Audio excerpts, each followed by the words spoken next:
여러분 안녕하세요. 반갑습니다. 한 주간 동안 잘 지내셨습니까? 좋은 시절이 지금 되고 있습니다. 여러분 학교 안 와보고 싶으십니까? 학교가 참 아름답습니다. 지금 바람도 산들산들 불고요. 짙은 초록은 이제 변해서 약간 노란 색깔로 이제 막 물들어가기 시작하는 교정입니다. 근데 안타깝게도 교정이 텅 비어 있군요. 지금쯤이면 여러분들로 인해서 학교가 벅적벅적 해야 될 텐데 학교가 텅 비어서 오늘 유독 그런 생각이 제가 들어요. 그래서 다른 클래스 녹화할 때도 요 말을 좀 했습니다. 학교가 너무 허전하고 주인이 없다 보니까 동네 사람들, 객들이 와서 이 대자연을 즐기고 있는 이런 모습을 보면서 조금 씁쓸하다라는 그런 생각이 들어요. 하루빨리 많은 것들이 해결돼서 글쎄요, 여러분들은 다시 캠퍼스에서 공부할 수 못하겠군요. 3학년 2학기라 못하겠군요. 참 안타깝습니다. 지금 그래요. 아무튼 뭐 안타까우는 안타까운 거고 또 수업은 계속 해야죠. 여러분들 보시겠습니다. 오늘은 여러분 소명론을 좀 이야기하려고 합니다. 소명론.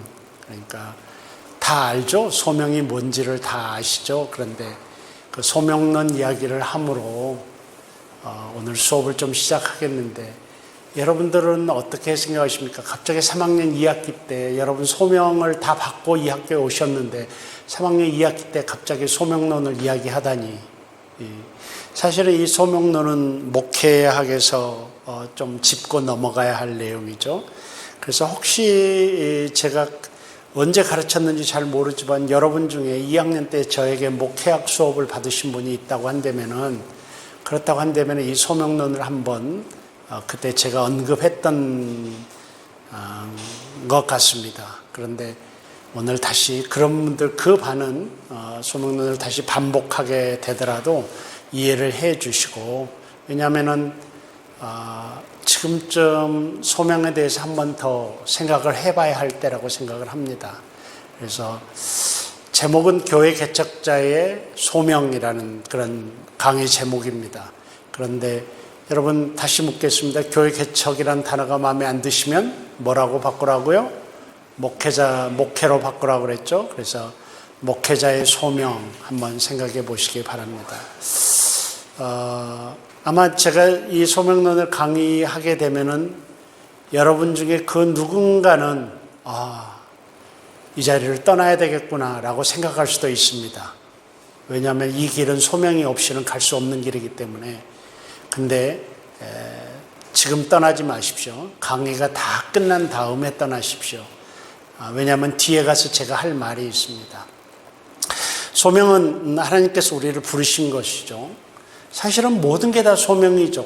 우리 개혁주의 신학에서는 직업 소명론도 우리가 생각하고 있습니다. 믿고 있습니다. 직업으로도 부르시고 하나님께서 저를 교수로 부르시고 아버지로 부르시고 남편으로 부르고 또 여러분들에게 다 마찬가지로 하나님이 여러분들을 다 각자 있는 처소로 여러분들을 부르셨죠.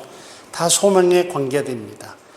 근데 이제 그 중에 정말 특별한 소명인 이 목회자가 목사가 되는 소명, 하나님의 종이 되는 소명은 정말 특별한 소명이라고 할 수 있습니다. 그래서 그 소명이 교회 개척 현장에서 여러분들을 버티게 합니다. 여러분에게 그 소명의식이 없다고 한다면 여러분은 목회 현장에서 단 하루도 견딜 수가 없을 것입니다. 그래서 소명이 여러분들을 버티게 합니다. 그렇다고 한다면 여러분에게 그 소명이 있느냐, 소명의식이 있느냐, 아직도 그 소명을 갖고 있느냐, 이런 생각을 좀 하셔야 됩니다. 성경에 보면은 이사야의 소명이 기록되어 있고요, 에레미야의 소명이 기록되어 있고요, 에스겔의 소명이 기록되어 있고요.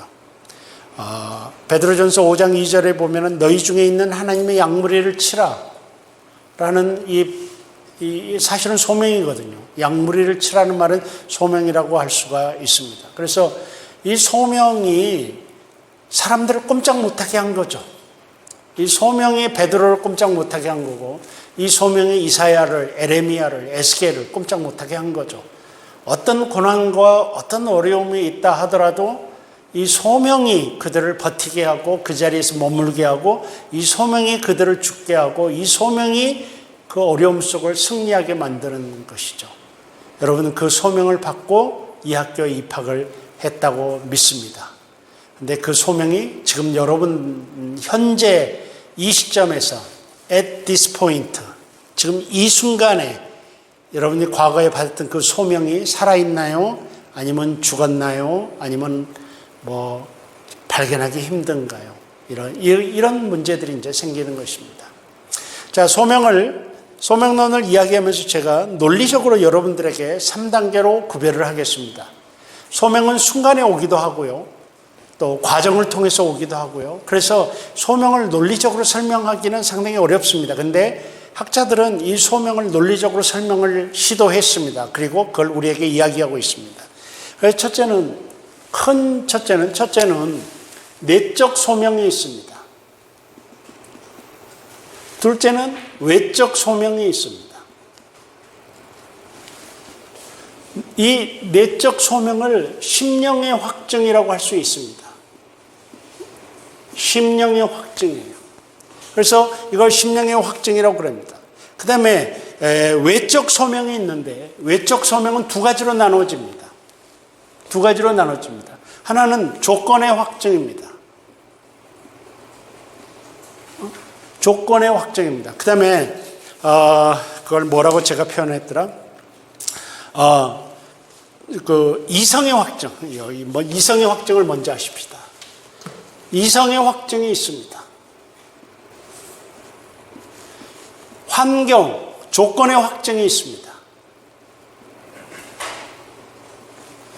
이렇게 사실은 내적 소명은 심령의 확증이고요. 외적 소명은 두 개로 나누는데 이성의 확증과 조건의 확증이라고 할 수 있습니다.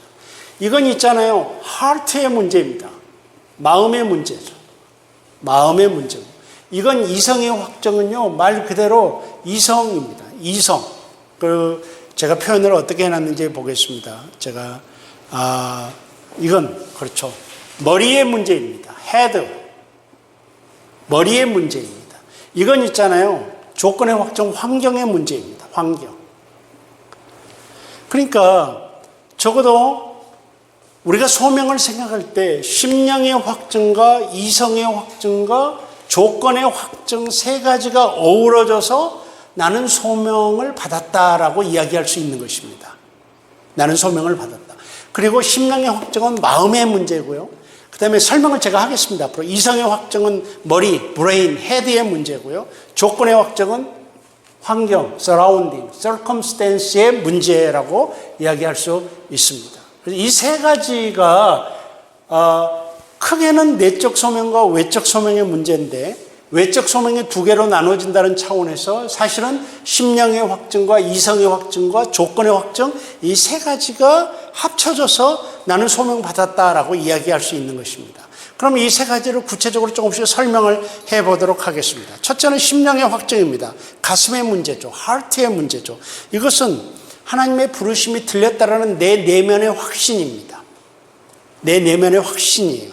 이건 그리고 그 하나님의 부르심이 들렸고 지금도 들리고 있고 그건 뭐 다른 게 필요 없습니다. 하나님이 나를 부르셨다는 확증인데 내 내면의 확증입니다. 그래 하나님의 나를 목회자로 부르셨음이 느껴졌고 확신이 되는가? 이건 내 내면의 문제군요. 하트의 문제가 있어야 되는 것입니다. 다른 일을 한다는 것을 상상도 못하는가? 여러분 마음속에 다른 일을 한다는 게 상상도 못하는 거죠. 내가 어떻게 하는 거면은 여러분들 제가 노회장으로 봉사를 한 2년 했고요.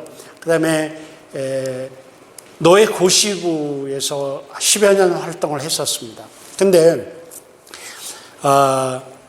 이제 미국의 제도는 전도사, 강수사, 목사를 노회가 주관합니다.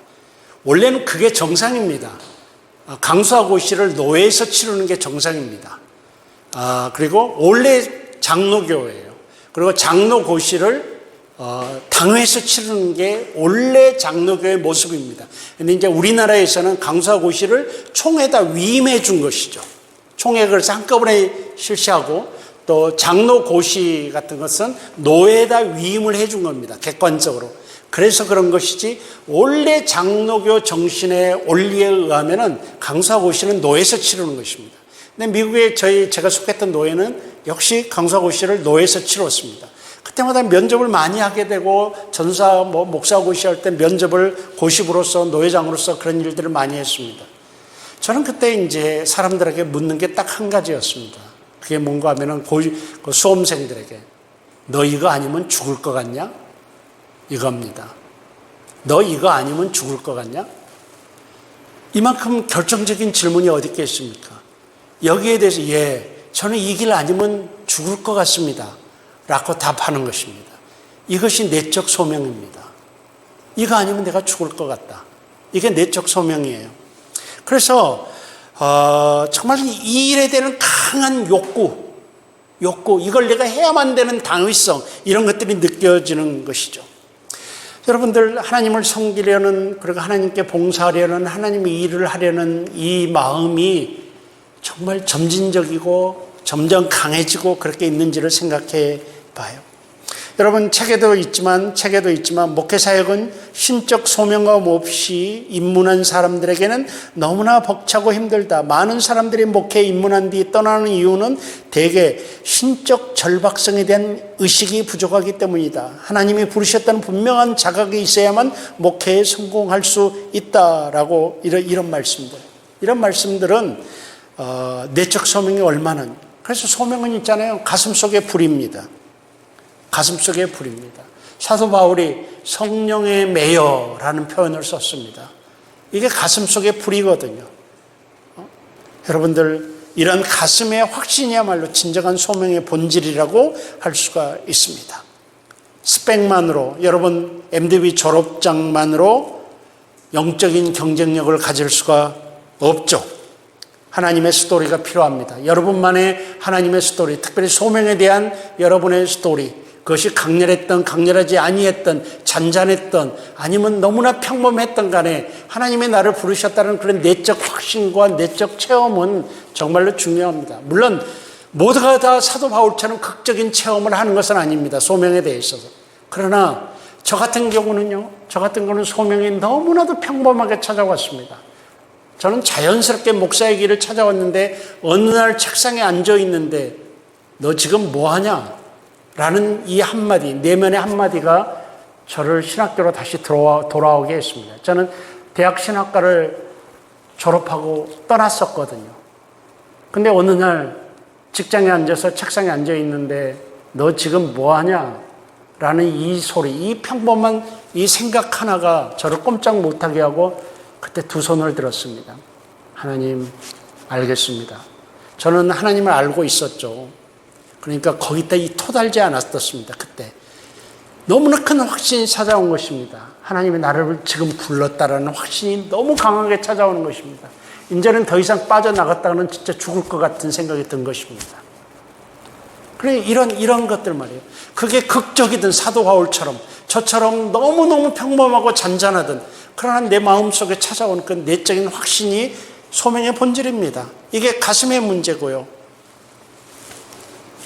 만약 당신이 목회 중에 있음에도 불구하고 분명하고 의심의 여지가 없는 하나님의 부르심에 대한 확신이 없다면 당신은 즉시 목회에서 떠나야 한다. 그 부르심이 없이 목회를 할 경우 당신이 사람에게, 교회에게, 가족들에게, 당신 자신에게 그리고 하나님 나라에 말할 수 없는 해를 끼치게 된다라고 이렇게 브라이언트가 이야기하고 있습니다. 참 그래요. 이게 내적인 소명이에요. 여러분의 이 내적 소명이 다 있습니까? 아니면 좀 희미해졌습니까? 지금은 사라졌습니까? 아니면 회의주의가 돼버렸습니까? 지금 우리가 이 신학교 3학년 이 대목에서 한 번쯤 여러분이 생각해 봐야 될 문제가 아닌가 생각합니다.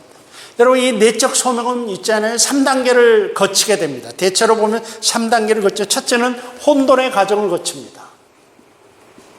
혼돈의 과정을 거칩니다. 둘째는요, 결단의 과정을 거칩니다. 셋째는 어떤 과정을 거치는가 하면 확신과 기쁨의 혼돈의 과정은 뭔가 하면은 하나님이 나를 부르셨는데도 믿지 못하는 것입니다. 하나님이 진짜 나를 부르셨나? 하나님께서 진짜 나를 부르셨나? 아니야, 아닐 거야. 나 같은 사람을 왜 불러? 나는 정말 원래 계획은 나는 돈 벌어서 장로하려고 해서 목사님 돕는 게 내 꿈이었어. 뭐 등등으로 아니야. 근데 여러분, 하나님이 내적 소명을 주시면요, 아무리 혼돈스럽고 질문하고 부인하고 부인해도요, 빠져나갈 수가 없어요. 그래서 결국은 결단의 과정을 거칩니다. 그래, 손드는 과정이죠. 그리고 결단을 하고 나면 그 다음에는 이 길에 대한, 부르심에 대한 기쁨과 확신의 단계가 찾아옵니다. 물론 환경이 하나도 바뀐 게 아닙니다. 환경이 하나도 바뀌지 않았지만 결단하고 나는 기쁨의 과정, 확신의 과정이 찾아오게끔 되어 있습니다. 근데 이제 문제는 혼돈의 과정을 20년 겪는 사람이 있습니다. 20년 동안 혼돈. 아마도 대부분 늦게 신학교를 찾아오시는 분들은 대부분 다 혼돈의 과정이 길었을 거예요.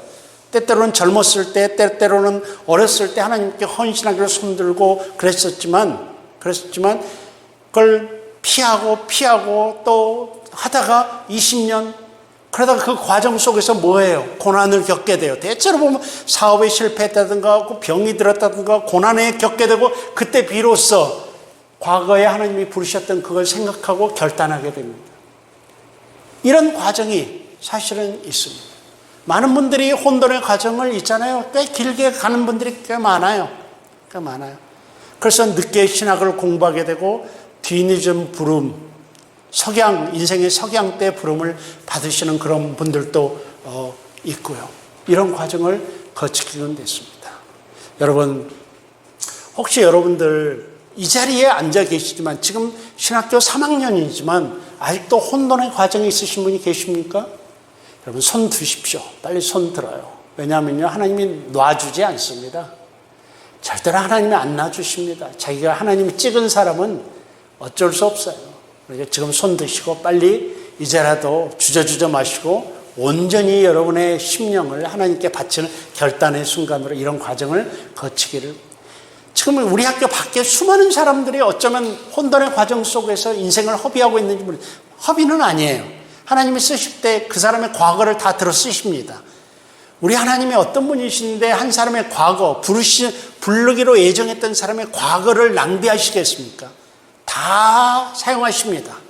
그렇지만 그 인생이 좀 험난한 과정을 겪게 됩니다. 왜? 말을 안 들으니까 하나님이 고난 속에 집어넣는 그런 경우가 많거든요. 지금 내가 너무 은혜롭게 이야기하고 있죠, 지금. 그죠?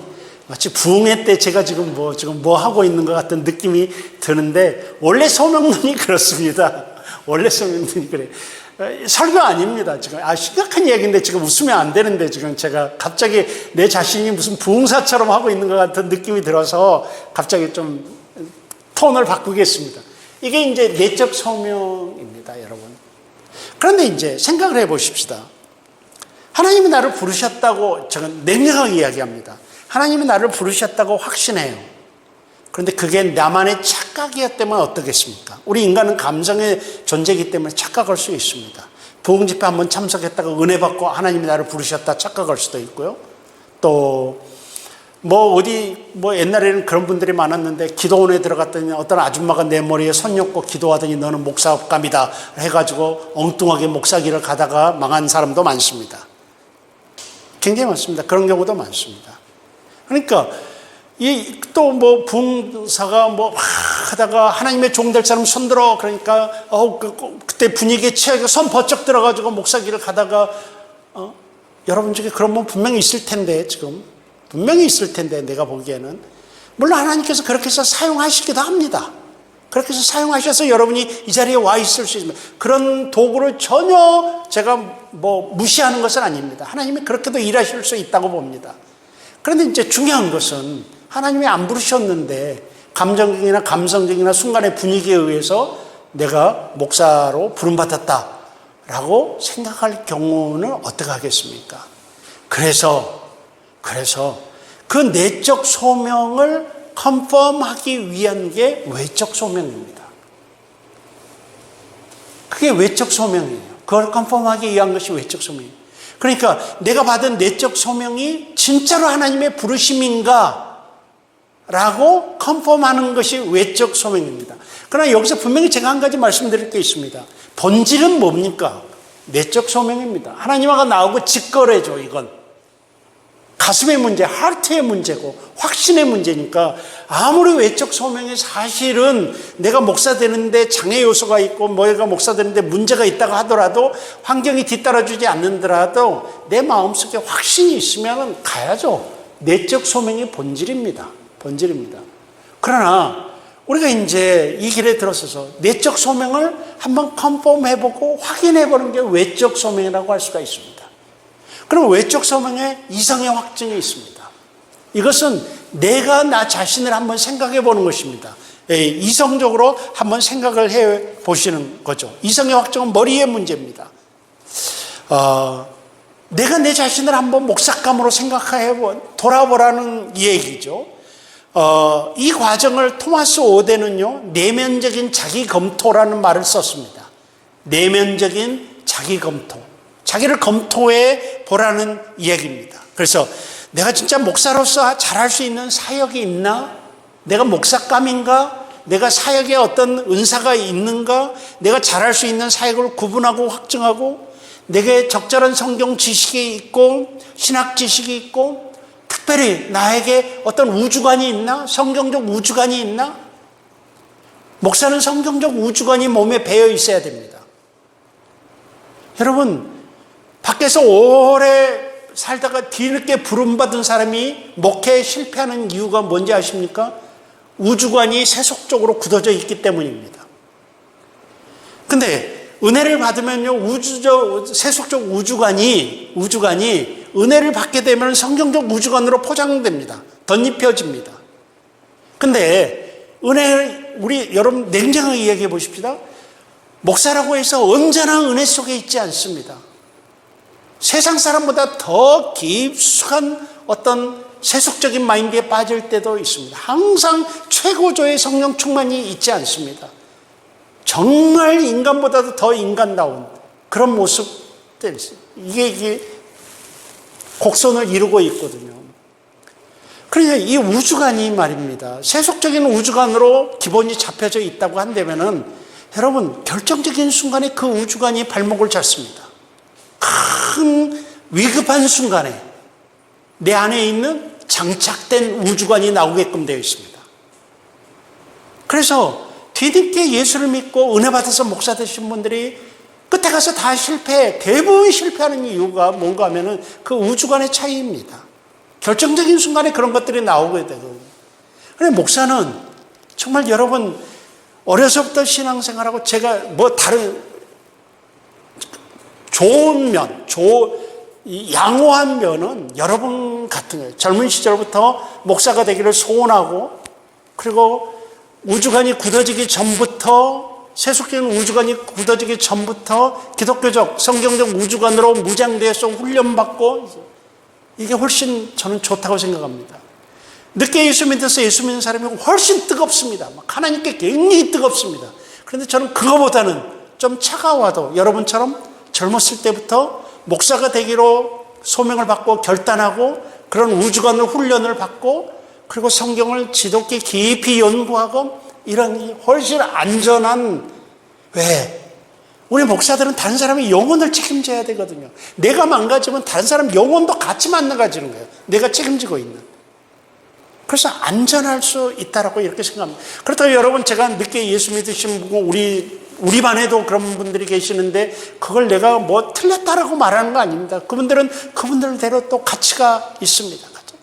다만 내가 한 가지 말하는 것은 예수를 전혀 안 믿다가 갑자기 40대에 예수 믿고 50대에 예수 믿어가지고 갑자기 막 신학교까지 와버리는 이런 분들은 제가 좀 자제시키고 싶습니다. 왜? 이게 우주관이 굉장히. 그런 분들은 대체로 보면요, 끝이 안 좋다거나 아니면은 극단적인 신앙을 가져요. 굉장히 극단적인 신앙을 갖습니다. 그래서 융통성이 전혀 없는, 자기가 만난 그 하나님만을 전체 하나님으로 생각해서 근본주의로 간다든가 아니면 철저한 율법주의로 간다든가 아니면은 옛날에 장착된 우주관에 의해서 끝이 안 좋다든가 이런 식으로 갈 확률이 높습니다. 실제적으로 현장에 있었던 많은 일들이 바로 그런 일들이고요. 그래서 이성의 확증은 내가 성령적 우주관을 가지고 있는가? 또 한 가지, 여러분 지금까지 사역을 해왔지 않습니까? 그래도 사역에 있어서 내게 열매가 있는가? 이거 굉장히 중요한 겁니다. 이성적으로 자기를 한번 생각해 보십시오. 사역을 해서 내가 열매가 있는가? 영적인 사역 열매가 있는가? 스스로 생각하기에 목회자로서 적절한 기질과 인성과 습관을 가지고 있는가? 내게 목회자로서 인성, 습관, 우주관과 마찬가지예요. 이런 것들을 갖고 있는가를 스스로 점검해 보는 것이 바로 이성의 확증입니다. 내가. 사는 여러분 누구에게나 다 약점이 있습니다. 누구에게나 다 약점이 있죠. 위크네스가 있습니다. 목사들도 다 위크네스가 있습니다. 그런데 목사가 되어서는 안 되는 결정적인 약점들을 갖고 있는 분들이 계십니다. 이건 우리가 좀 생각을 하셔야 됩니다. 결정적인 약점들. 여러분 자신들 다 알 거예요. 사실은 가만히 보면요, 글쎄 제 와이프를 봐도요, 집에서 움직이다가 부딪히는 데서 부딪혀요. 지난번에도 거기서 부딪혔는데 나중에 또 부딪히는 거 보면 그 자리에서 또 부딪혀요. 왜 그런지 아십니까? 행동 패턴이 있기 때문이에요. 몸에 밴 행동 패턴이 있기 때문에 걸려 넘어진 곳에서 자꾸 걸려 넘어지고 그렇단 말이에요. 우리 목사들도 마찬가지예요. 우리의 품성에 문제가 있거나 인성에 문제가 있거나 하면은 우리가 약한 부분에서 반드시 걸려 넘어져요. 예를 들어서 돈에 약하신 분들은요, 목회를 잘하다가도 나중에 그 돈과 관련된 부분에서 넘어져요. 이성에 걸려 넘어지는 거. 이런 것들은요, 정말 결정적으로 여러분 한 가지 생각해야 되는 게 뭔가 하면은, 특별히 우리 목사님들, 목회자들은 거짓말. 누가 목회자들이 거짓말 하려고 하겠습니까? 그런데 있잖아요, 습관적으로 거짓말에 약점인 분들이 계십니다. 이런 분들은 있잖아요, 평상시에는 거짓말을 안 쳐. 근데 결정적인 순간에 거짓말을 하게 돼요. 그러면 목회가 무너지는 거예요. 한두 번의 거짓말은 통하지만 계속된 거짓말은 결국 목회의 생명선을 잘라요. 그래서 여러분들 정말 이런 문제, 여러분 자신들을 이성적으로 생각해 보세요. 내가 뭐에 약한가? 알 수 있어요. 내가 거짓말에 약한지, 아니면 내가 이성에 약한지, 돈에 약한지, 이런 것들을 생각해 보세요. 근데 누구나 다 그런 약점을 가지고 있는데, 지금 제가 몇 가지 한 이 약점을 가지신 분들은 사실은 목사를 하게 되면은 자신도 힘들어지고, 그를 따라오는 성도들도 어렵게 만듭니다. 이런 것들이. 그럼 이런 것들, 만약에 그렇다고 해서 정말 그런 약점이 있음에도 불구하고 너무 이게 확신해. 그러면 목회의 내용을 바꿔야 돼요. 사람들을 이렇게 공공 목회를 하기보다는 개인적으로 하는 목회를 할지, 목회의 그 내용을, 방향을 바꿔야 돼요. 이게 너무 확실한데, 이성적으로 확정하니까 내게 어떤 이성을 너무 좋아하는 기질이 있다, 내게. 돈을 너무 좋아하는 기질이 있다. 이렇다고 한다면은 방향을 바꿔야 돼요. 안 그러고 그렇다고 하면 철저하게 해야죠. 만약에 지역교회 목회자로 그런 사람들이 간다고 했을 때는 정말 철저하게 경계를 해야죠. 아예 내 약점 근처로는 갈 필요도 없죠. 가서도 안 되고. 근데 그게 쉽지 않다라는 거죠. 내 약점을 알고, 나는 내 약점이 아니까 이건 정말 예민하고 정말 레디컬하게 나하고 끊어야 되겠다. 이 마음이 필요하다라는 것입니다. 이것이 이성의 확증입니다.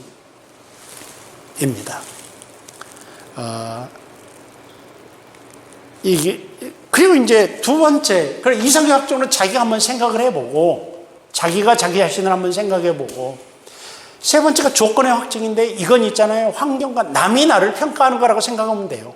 환경이 나를 평가하고 남이 나를 평가하고, 이건 가슴의 문제, 이건 이성의 문제. 내가 나를 평가해보고 여러 가지로. 이건 조건의 확증이라는 것은 나 밖에서 나를 평가하는 것을 의미합니다. 이건 뭔가 하면은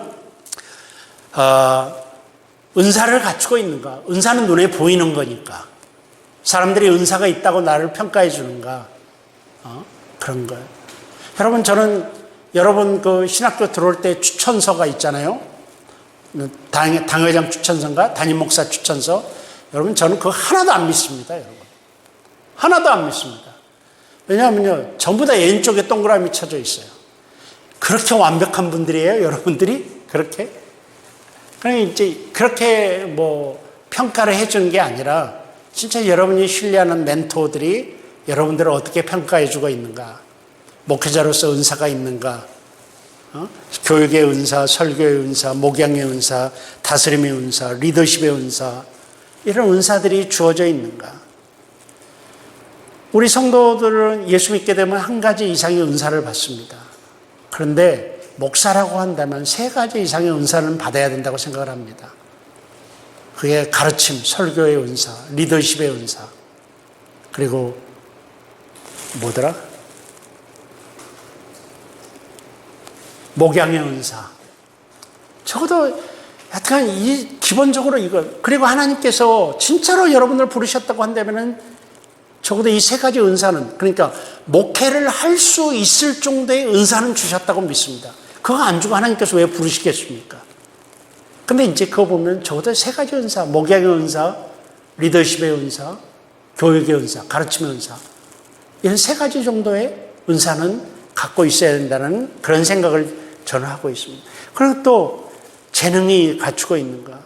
그리고 그런 은사들에 대한 공적인 증거가 있는가? 공적인 증거가 있는가? 여러분, 가르침의 은사가 있다고 여러분 다 생각할 거예요. 여러분 다 가르침의 은사가 있다고 스스로 생각할 거예요. 근데 가르침의 은사는요, 내가 가르친다음에 은사가 있다고 주장해서 있는 게 아니고 열매가 있어야 됩니다. 내가 가르치잖아요? 그럼 내 가르침을 받는 사람에게 영향을 주어서 그 사람이 뭔가 변화가 있어야 돼요. 그때 가르침의 은사가 있다라고 말할 수 있는 거예요. 말 잘한다고 해서 지식, 뭐 저처럼 이렇게 막 잘 떠든다고 해서 가르침의 은사가 있다고 생각하면 안 돼요. 여러분, 제 앞에 학생들이 좀 앉아 있는데요. 지금 현재 앉아 있는데 내가 아무리 이렇게 잘 말을 해도 여기서는 배우는 사람이 있어야 내가 가르침의 은사가 있는 겁니다. 그래, 은사라는 게 그런 거예요. 열매로 은사를 확인할 수 있는 거예요. 주장이 아니에요. 열매로 은사를 확인할 수 있는 것입니다. 그러니 여러분들, 그런 은사들이 공적인 증거들이 있는가? 또 여러분들이 뭘 하고 할 때 사명과 사역을 하나님께서 주셨으면 그걸 이룰 수 있는 자원을 하나님께서 제공해요. 근데 훗날 여러분 한번, 지금도 마찬가지지만 하나님이 나를 부르셨고 이 길을 가려고 하는데 하나님께서 자원을 공급해 주고 있는가? 자원까지 공급해 주고 있는가? 이것도 한번 돌아보시고 생각을 하셔야 돼요. 반드시 그런 것은 아닙니다만 이것도 중요한 하나의 관건이에요. 참 이런 부분에서는 제가 할 말이 꽤 많습니다. 제 개인적인 어떤 경험이랄지. 하나님께서 자원을 공급하십니다. 재밌는 스토리 하나만 이야기하고 넘어가면은, 여러분들, 제가 미국 유학을 갔습니다. 그래서 드디어 이제 어렵게 학교를 들어가서 THM 클래스가 있습니다. 그게 이제 목회학 세미나라는 클래스를 제가 들었습니다. 처음으로 들었어요. 이제 첫 학기에 처음 듣는 수업이었어요. 닥터 더글라스라는 교수였는데 지금도 잊어먹습니다. 근데 이제 그때 학기 초니까 어떤 학생이 이제 이야기를 하면서, 여러분 이제 이야기를 해요. 그때도 아마 소명론인가 뭔가 처음에 이제 뭐 했을 때입니다.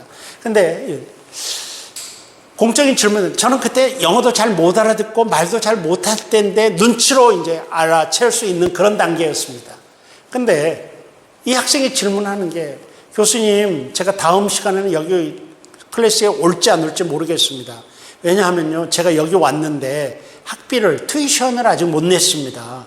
튜이션이 이번 주까지인데 제가 이 튜이션을 못 내고 있습니다. 그래서 다음 시간에 올지 안 올지 모르겠습니다. 교수님, 튜이션이 없는데 어떻게 했으면 좋겠습니까? 라고 질문을 하는 것입니다. 자, 여러분 중에 한 명이 저한테 와서 그런 질문을 했다고 해보십시다. 그러면 한국 교수님들은 10명에게 물어보면 10명 다, 전도사님, 이거 튜이션 때문에 학업을 포기하면 되겠습니까? 어떻게 될 것입니다. 기도하십시다. 한번 해보세요. 어떻게 학비가 없어서 공부를 못한다는 게 하나님께서 부르셨으니까 그거 극복하고 이겨내고 정말 그렇게 하십시오. 이렇게 답했을 것 같아요. 저 그렇게 답했을 것 같아요. 아마 한국 교수님들이 대부분 다 한국 목사님들이 그렇게 답할 것입니다. 그런데 닥터 더글라스가 하는 말이 정말 내가 충격을 받았는데 뭐라고 하는가 하면은 그러세요. 그러면 내년에 오세요.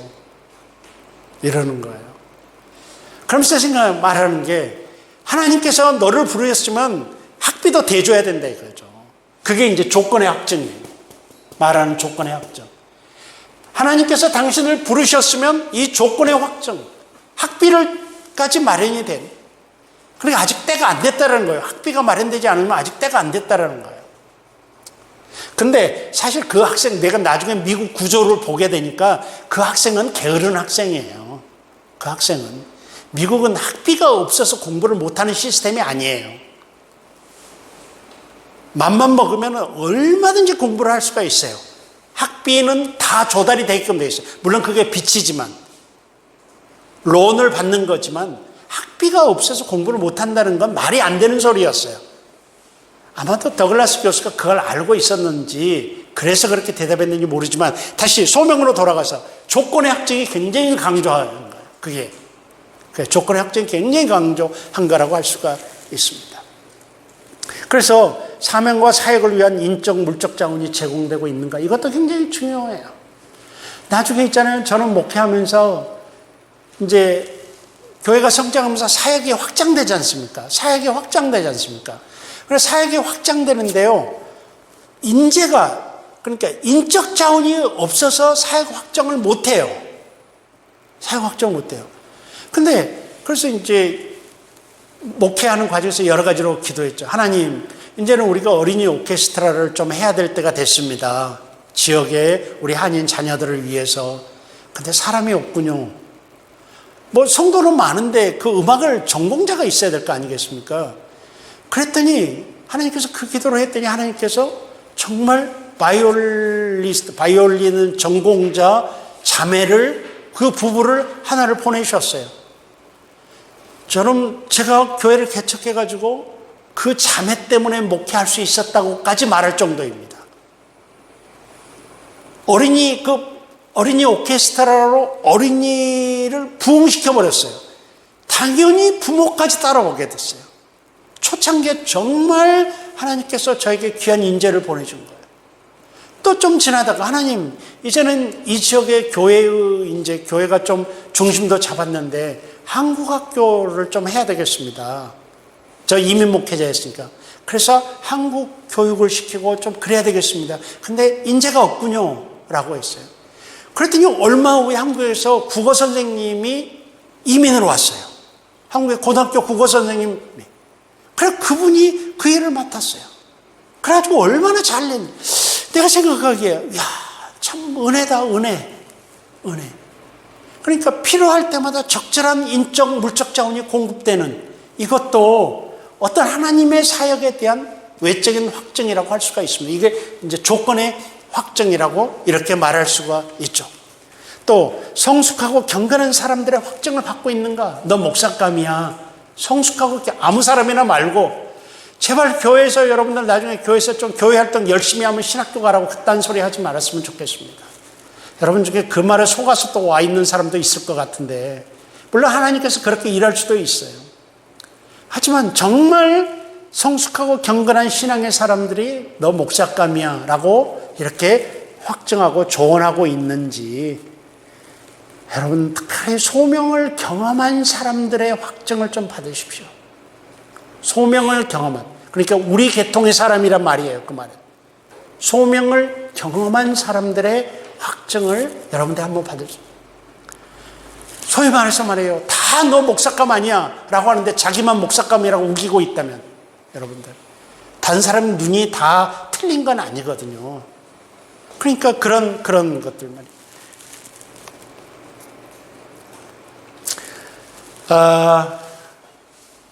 뼈대는 제가 설명을 다 했습니다. 내적 소명과 외적 소명. 이런 것들을 통해서 여러분의 소명이 확정된다고 할 수 있습니다.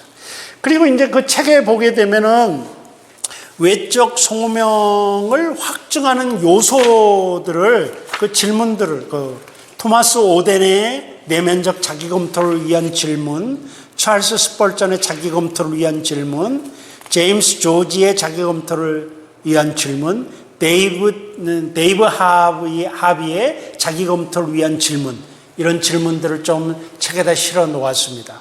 여러분들께서 한번 이렇게 보시면서 여러분 자신에게도, 그러니까 이거죠, 이성의 확증을 위한 자기 질문이죠. 이런 것들에 대해서 이야기할 수가 있을 것입니다. 자, 그러면 소명과 관련해 주의사항이 있습니다. 소명과 관련. 이 부분 굉장히 중요하니까 들어주십시오. 잘 들어주십시오. 첫째, 소명을 그 사람의 재주나 능력에 의존하여 너무 쉽게 확정하지 말아야 됩니다. 교회에서 좀 열심히 일하고 교회에서 좀 사역감이고 그래서 함부로 소명 받았다라고 여러분 나중에 담임 목사 돼서 함부로 말하지 마십시오. 또 함부로 그렇게 성도들이 어떤 사람을 소명자라고 이렇게 하지 않도록 그렇게 하십시오. 또 두 번째로 외적 조건의 기준을 너무 높게 설정하지 않아야 됩니다. 결국은 뭡니까? 여러분, 결국은 내적 소명이 본질입니다. 본질입니다. 다만 이제 차이점이 뭔가 하면은 우리나라에서는 내적 소명과 외적 소명을 100%를 놓고 보면 어느 정도 볼까요? 우리나라에서는 90대 10, 80대 20, 70대 30? 뭘까요? 여기 학생들 중에 대답을 해보세요. 우리나라에서는 90대 10. 아까도 이야기했죠. 그러나 미국에서는 제가 생각하니까 50대 50 정도로 보는 것 같아요. 그러니까 문화에 따라서 이게 소명론의 이런 외적과 내적 소명의 중요도를 조금씩 다르다라는 것을 저는 몸소 경험했던 것입니다. 그 다음에 세 번째로 목회자의 소명과 교회 개척의 소명을 구별하지 말라. 이건 처음부터 제가 했던 것입니다. 목회자로 부름을 받았다면 교회 개척자로 부름을 받음을 포함합니다. 하나님의 부르심, 소명은 한 영혼을 구원하여 제자로 삼아서 재생산의 도구로 삼는 것입니다. 그러기 위해서 우리를 불렀어요. 그게 뭐예요? 그게 목회고 그게 교회 개척이에요.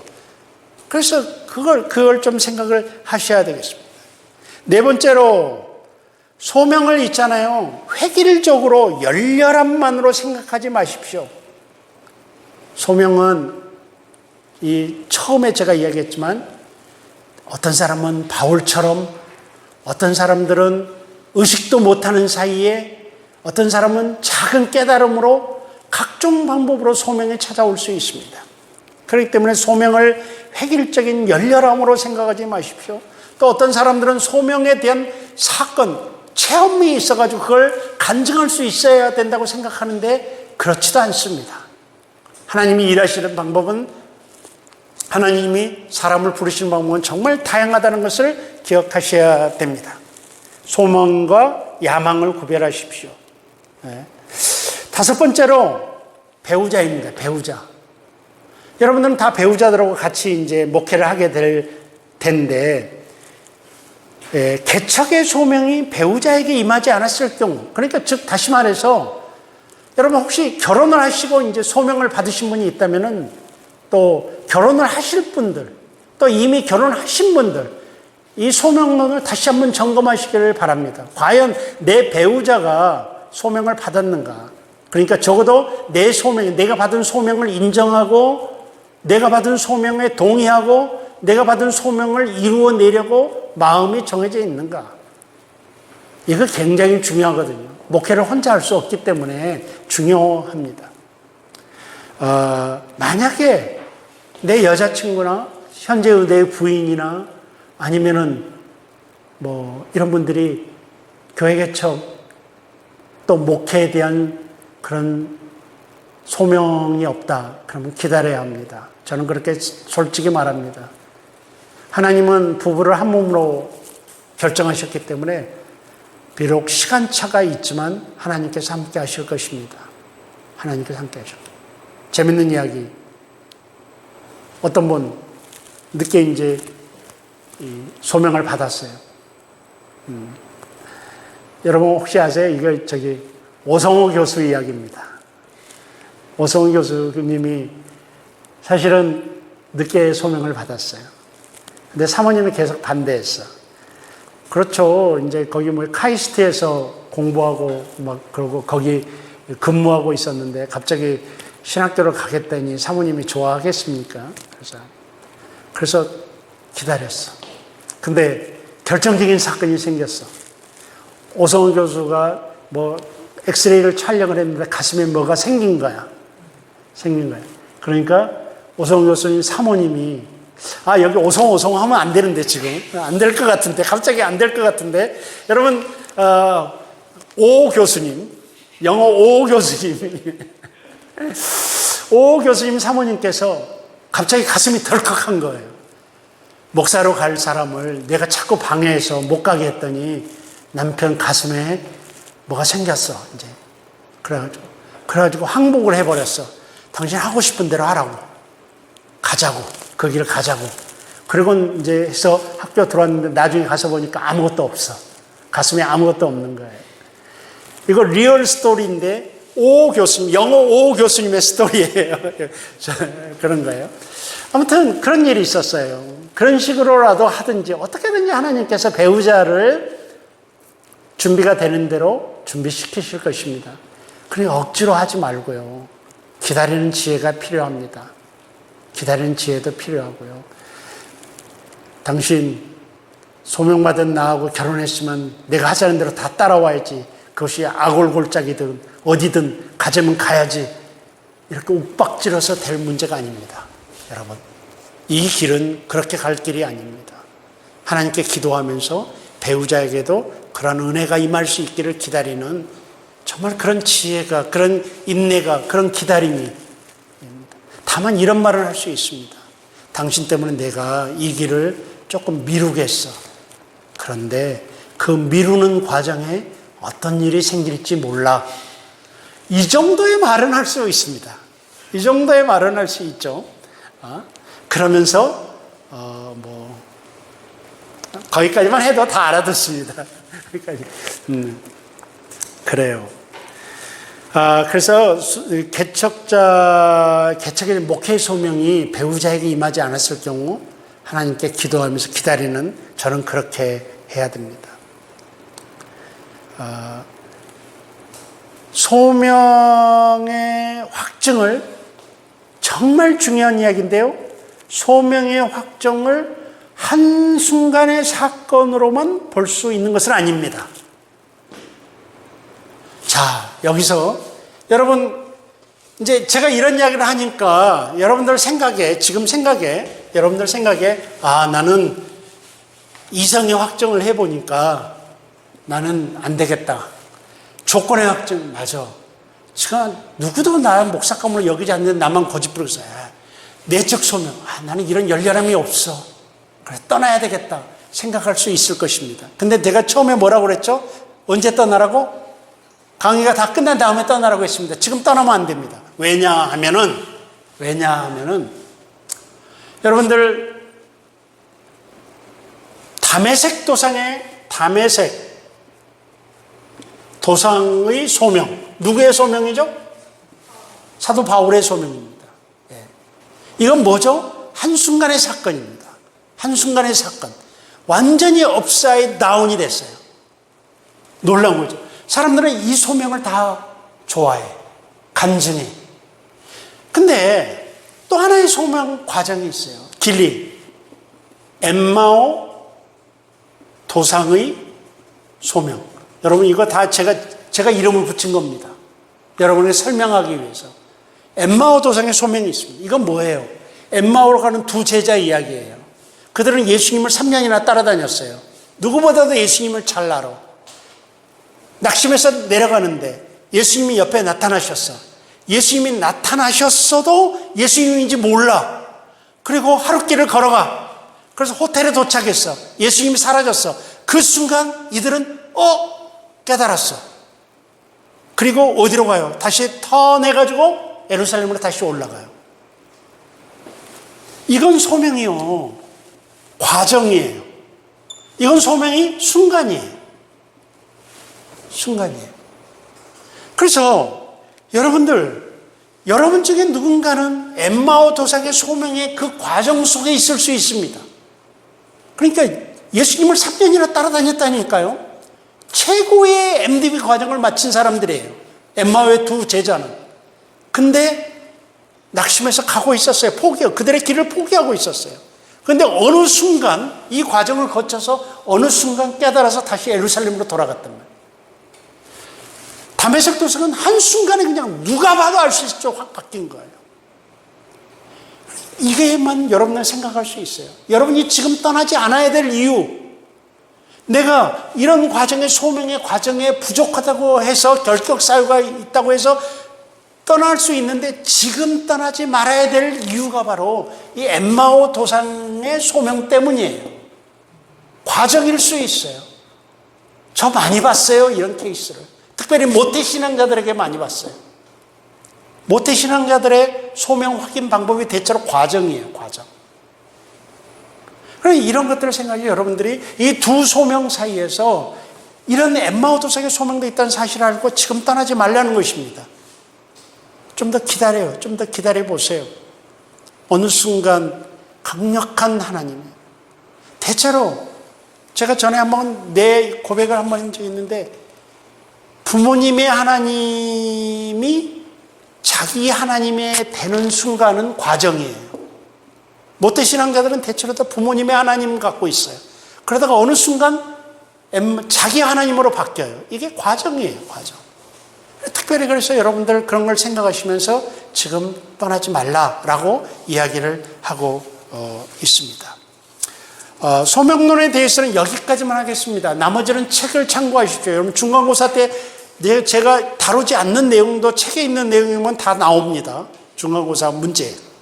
여러분들 기억하시고 소명이 흔들리는 이유, 또 소명 회복을 위한 방안, 뭐 이런 것들이 있는데 이런 것들은 이제 여러분들 한번 읽어보시고 소명론의 핵심이 이거예요. 지금 제가 여러분들 강조하고 싶은 핵심이 이 내용이기 때문에 여러분들께 한번 생각해 보시고 여러분의 소명을 다시 한번 새롭게 점검하시고 낙심하지 말고 절망하지 말고 지금 소명에 확신이 없는 분들은 조금 더 기다려 보시고 이렇게 했으면 좋겠습니다. 여기서 소명론 강의를 마치고 첫 번째 시간을 여기서 끝내겠습니다.